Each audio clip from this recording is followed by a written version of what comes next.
You ask Tiger to solve. This deals with linear equations with one unknown. The final result is x equals 9. Let's solve it step by step. Simplify the expression. Group like terms.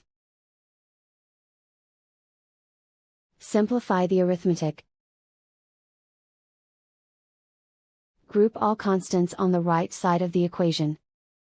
Subtract 9 from both sides. Simplify the arithmetic.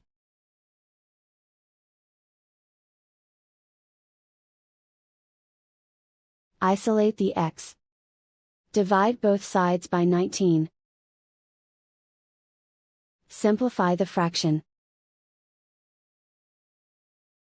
Find the greatest common factor of the numerator and denominator.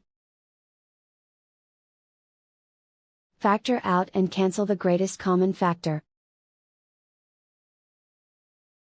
And so the final result is x equals 9.